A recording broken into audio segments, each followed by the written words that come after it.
द्वितीय विश्व युद्ध 1939 से 1945 तक चलने वाला एक विश्व स्तरीय युद्ध था। लगभग 70 देशों की जल, थल और वायु सेनाओं ने इस महायुद्ध में भाग लिया था। इस युद्ध में विश्व दो भागों में बटा हुआ था, मित्र राष्ट्र और धुरी राष्ट्र। इस युद्ध के दौरान पूर्ण युद्ध का मनोभाव प्रचलन में आया, क्योंकि इस युद्ध में लिप्त सारी महाशक्तियों ने अपनी आर्थिक, औद्योगिक तथा वैज्ञानिक क्षमता इस युद्ध में झोंक दी थी। इस युद्ध में दुनिया के अलग अलग देशों के लगभग 10 करोड़ सैनिकों ने हिस्सा लिया था तथा यह मानव इतिहास का सबसे घातक युद्ध साबित हुआ। इस महायुद्ध में लगभग 5 से 7 करोड़ व्यक्तियों की जानें गईं, क्योंकि इसके महत्वपूर्ण घटनाक्रमों में असैनिक नागरिकों का नरसंहार, जिसमें होलोकॉस्ट भी शामिल है, तथा परमाणु हथियारों का एकमात्र इस्तेमाल भी शामिल है, जिसकी वजह से युद्ध के अंत में मित्र राष्ट्रों की जीत हुई। इसी कारण यह मानव इतिहास का सबसे भयंकर युद्ध था।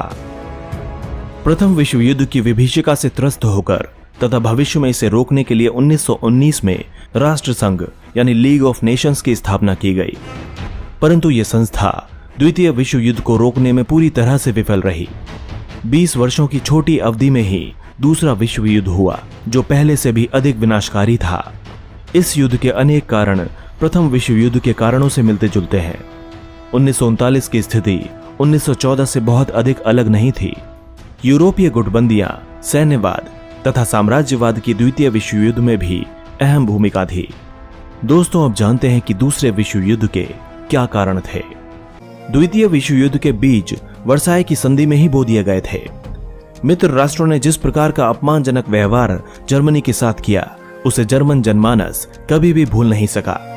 जर्मनी को इस संधि पर हस्ताक्षर करने को विवश कर दिया गया। संधि की शर्तों के अनुसार जर्मन साम्राज्य का एक बड़ा भाग मित्र राष्ट्रों ने उससे छीनकर आपस में बांट लिया था। उसे सैनिक और आर्थिक दृष्टि से भी अपाहिज बना दिया गया। इसीलिए जर्मन वर्साय की संधि को एक राष्ट्रीय कलंक मानते थे। मित्र राष्ट्रों के लिए उनके दिल में बदले की भावना भड़की हुई थी। हिटलर ने इस बदले की भावना को और अधिक भड़काया और जर्मनी की सत्ता हथिया ली। सत्ता में आते ही उसने वर्साय की संधि की धज्जियां उड़ा दी और घोर आक्रामक नीति अपनाकर दूसरा विश्व युद्ध शुरू कर दिया। प्रथम विश्व युद्ध के बाद यूरोप में तानाशाही शक्तियों का उदय और विकास हुआ। इटली में मुसोलिनी और जर्मनी में हिटलर तानाशाह बन बैठे।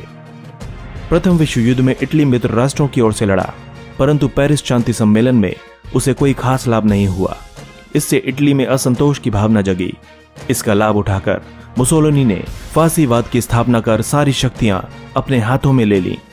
वो इटली का निरंकुश शासक बन गया। यही स्थिति जर्मनी में भी थी। हिटलर ने नाजीवाद की स्थापना की तथा जर्मनी का तानाशाह बन गया। मुसोलिनी और हिटलर दोनों ने ही आक्रामक नीतियां अपनाई और दोनों ने राष्ट्र संघ की सदस्यता भी त्याग दी तथा अपनी शक्ति बढ़ाने में लग गए।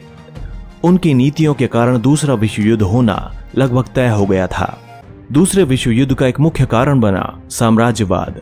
प्रत्येक साम्राज्यवादी शक्ति अपने साम्राज्य का विस्तार कर अपनी शक्ति और धन में वृद्धि करना चाहता था। इससे साम्राज्यवादी राष्ट्रों में प्रतिस्पर्धा आरंभ हो गई। 1930 के दशक में इस सोच में और भी बढ़ोतरी हुई। आक्रामक कार्रवाइयां बढ़ गईं। 1931 में जापान ने चीन पर आक्रमण कर मंचूरिया पर अधिकार कर लिया था। इसी प्रकार 1935 में इटली ने इथियोपिया पर कब्जा कर लिया। 1935 में जर्मनी ने राइनलैंड पर तथा 1938 में ऑस्ट्रिया पर विजय प्राप्त कर उसे जर्मन साम्राज्य में मिला लिया। स्पेन में गृह युद्ध के दौरान हिटलर और मुसोलिनी ने जनरल फ्रैंको को सैनिक सहायता पहुंचाई और इसके साथ ही फ्रैंको ने स्पेन की सत्ता हथिया ली। जर्मनी की बढ़ती शक्ति से आशंकित होकर यूरोपीय राष्ट्र अपनी सुरक्षा के लिए गुटों का निर्माण करने लगे। इसकी पहल फ्रांस ने की। उसने जर्मनी के आसपास के राष्ट्रों का एक जर्मन विरोधी गुट बनाया। इसके जवाब में जर्मनी और इटली ने भी एक अलग गुट बना लिया। जापान भी इसमें शामिल हो गया। इस प्रकार जर्मनी, इटली और जापान का त्रिगुट बन गया। ये राष्ट्र धुरी राष्ट्र के नाम से विख्यात हुए। फ्रांस, इंग्लैंड, अमेरिका और सोवियत संघ का अलग ग्रुप बना, जो मित्र राष्ट्र के नाम से जाना गया। यूरोपीय राष्ट्रों की गुटबंदी ने एक दूसरे के विरुद्ध आशंका, घृणा और द्वेष की भावना जगा दी थी। प्रथम विश्व युद्ध के पश्चात निरस्त्रीकरण के लिए काफी प्रयास किए गए, परंतु यह प्रयास विफल रहे। साम्राज्यवादी प्रतिद्वंदिता और राष्ट्र ग्रुप के निर्माण ने पुनः हथियारबंदी की होड़ आरंभ कर दी थी। जर्मनी और फ्रांस इस दिशा में सबसे आगे बढ़ गए। 1932 में जिनेवा निरस्त्रीकरण सम्मेलन आयोजित किया गया, परंतु यह सफल नहीं हो सका।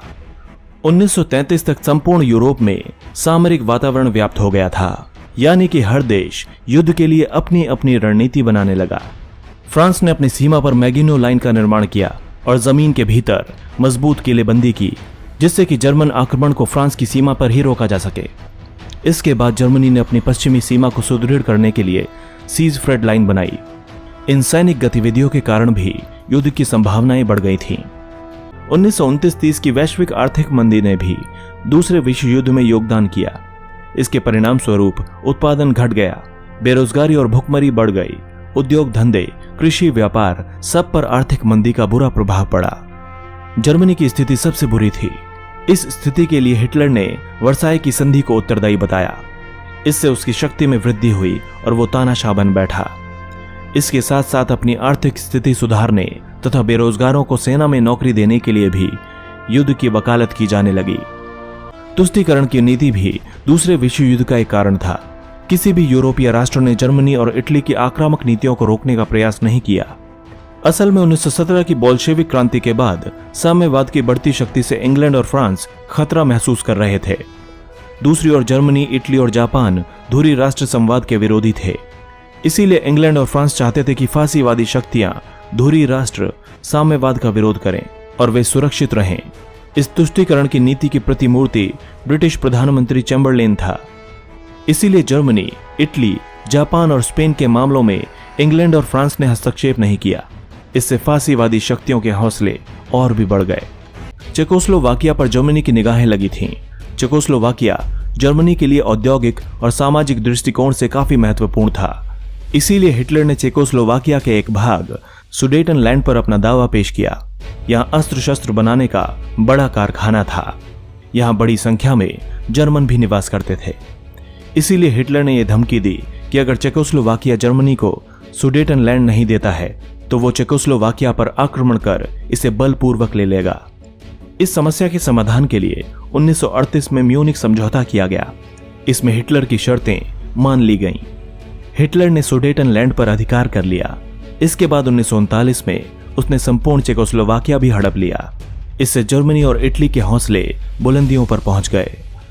फांसीवादी शक्तियों की आक्रामक नीति का सामना करने के लिए सोवियत संघ और अन्य राष्ट्रों ने सामूहिक कार्रवाई की योजना बनाई। फ्रांस में जनमोर्चे फांसीवादी शक्तियों के विपरीत सफल रहे, परंतु अन्य राष्ट्रों में यह प्रयोग विफल रहा। दूसरे विश्व युद्ध का प्रमुख कारण राष्ट्रसंघ की विफलता भी थी। इसकी स्थापना इस तरह के युद्धों को रोकने और विश्व में शांति बनाए रखने के लिए की गई थी, परंतु यह अपने उद्देश्यों में असफल रहा। यह महाशक्तियों के विरुद्ध कोई कार्रवाई नहीं कर सका। अपनी निजी सेना के अभाव, बड़े राज्यों के दबाव तथा अन्य बहुत सी दुर्बलताओं के कारण राष्ट्रसंघ की उपयोगिता समाप्त हो गई थी। जापान, जर्मनी और इटली राष्ट्रसंघ से अलग होकर अपनी मनमानी करने लगे थे। राष्ट्रसंघ उन्हें रोक नहीं सका। इससे छोटे छोटे राष्ट्रों का विश्वास राष्ट्रसंघ से उठ गया। 1939 तक यूरोप पर युद्ध के बादल छा गए थे। अप्रैल 1939 में हिटलर ने पोलैंड से डोजिंग बंदरगाह तथा पोलिश कॉरिडोर जर्मनी को वापस करने की मांग रखी। पोलैंड ने इसे स्वीकार नहीं किया। इससे अंतर्राष्ट्रीय संकट उत्पन्न हो गया। इस समस्या को सुलझाने के काफी प्रयास किए गए, परंतु वे सभी विफल हो गए। इस बीच पोलैंड ने जर्मनी और फ्रांस के साथ संधि कर ली। इसके द्वारा पोलैंड को आश्वासन दिया गया कि जर्मनी द्वारा आक्रमण की स्थिति में इंग्लैंड तथा फ्रांस पोलैंड की सैनिक सहायता करेंगे। दूसरी ओर पोलैंड द्वारा वार्ता के लिए जर्मनी की उपेक्षा से क्रुद्ध होकर हिटलर ने 1 सितंबर 1939 को पोलैंड पर आक्रमण कर दिया। 3 सितंबर को इंग्लैंड और फ्रांस ने भी जर्मनी के विरुद्ध युद्ध की घोषणा कर दी। इस प्रकार द्वितीय विश्व युद्ध का प्रारंभ हो गया। 1 सितंबर 1939 को पोलैंड पर जर्मन आक्रमण के साथ ही द्वितीय विश्व युद्ध का बिगुल बज उठा। जल्दी ही इंग्लैंड और फ्रांस ने भी जर्मनी के विरुद्ध युद्ध की घोषणा कर दी। उधर जर्मनी ने पोलैंड पर अधिकार कर लिया। 1 सितंबर 1939 से 9 अप्रैल 1940 तक का काल नकली युद्ध अथवा फोनी वॉर का काल माना जाता है, क्योंकि इस अवधि में युद्ध की स्थिति बने रहने पर भी कोई वास्तविक युद्ध नहीं हुआ था। 9 अप्रैल 1940 को जर्मनी ने नॉर्वे तथा डेनमार्क पर आक्रमण कर उन पर अधिकार कर लिया। जून 1940 तक जर्मन सेना ने बेल्जियम और हॉलैंड के अतिरिक्त फ्रांस पर भी अधिकार कर लिया। मजबूर होकर फ्रांस को आत्मसमर्पण करना पड़ा। फ्रांस के बाद इंग्लैंड की बारी आई। जर्मन बमवर्षकों ने इंग्लैंड पर हवाई आक्रमण कर उसे बर्बाद करने की योजना बनाई, परंतु इंग्लैंड की लड़ाई में जर्मनी को सफलता नहीं मिली। वो इंग्लैंड पर अपना कब्जा नहीं जमा सका। जून 1941 में जर्मनी ने सोवियत संघ पर आक्रमण कर एक बड़े क्षेत्र पर अधिकार कर लिया था, परंतु सोवियत संघ ने मॉस्को की ओर जर्मन सेना को आगे बढ़ने से रोककर उसे वापस लौटने पर विवश कर दिया। 1941 में यूरोप के अतिरिक्त पूर्वी एशिया भी युद्ध की चपेट में आ गया। 7 दिसंबर 1941 को जापान ने पर्ल हार्बर के अमेरिकी नौसैनिक अड्डे पर आक्रमण किया था। इसके बाद अमेरिका भी युद्ध में शामिल हो गया। जापान ने शीघ्र ही Malaya, Burma, Indonesia, Singapore, Thailand इत्यादि पर अधिकार कर लिया। भारत पर भी जापानी आक्रमण का खतरा मंडराने लगा था। इस प्रकार युद्ध में इंग्लैंड, फ्रांस, सोवियत संघ, अमेरिका, चीन तथा अन्य मित्र राष्ट्र एक पक्ष में तथा दूसरे पक्ष में जर्मनी, इटली और जापान आ गए। अब युद्ध का प्रसार तेजी से हुआ। मॉस्को की ओर बढ़ने से रोकने पर जर्मनी ने सोवियत संघ के दक्षिणी भाग पर आक्रमण कर दिया।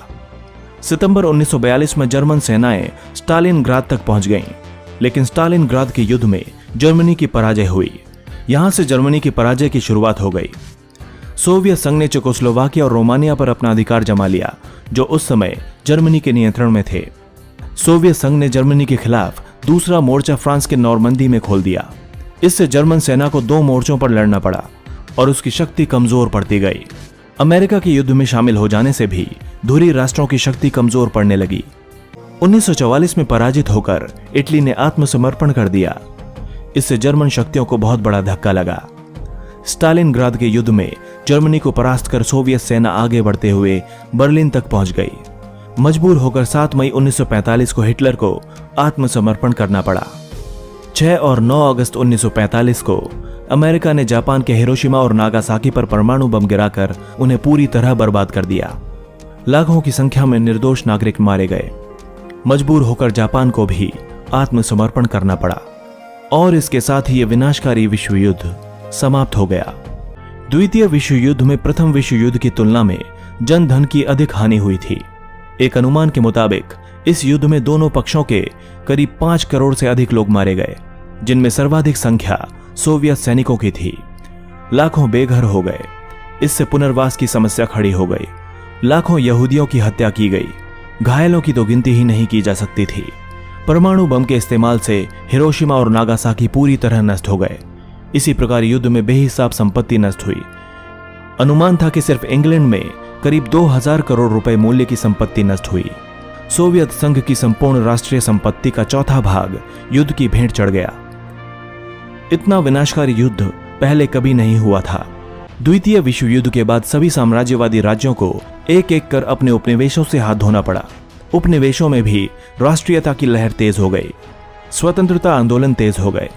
इसका परिणाम यह हुआ कि एशिया के अनेक देश यूरोपीय दासता से मुक्त हो गए। यूरोपीय राष्ट्रों की शक्ति और साधन इतने कमजोर हो गए कि वे उपनिवेशों पर अपना कब्जा जमाए रखने में सक्षम नहीं रहे। इसीलिए बर्मा और मलाया इत्यादि देश स्वतंत्र हो गए। 1947 में भारत भी अंग्रेजों की गुलामी से मुक्त हो गया। युद्ध में पराजित होने के बाद धुरी राष्ट्रों के बुरे दिन आ गए। जर्मन साम्राज्य का एक बड़ा भाग उससे छिन गया। इटली को भी अपने सभी अफ्रीकी उपनिवेश खोने पड़े। जापान को भी उन क्षेत्रों को वापस करना पड़ा जिन पर वो अपना अधिकार जमाए हुए था।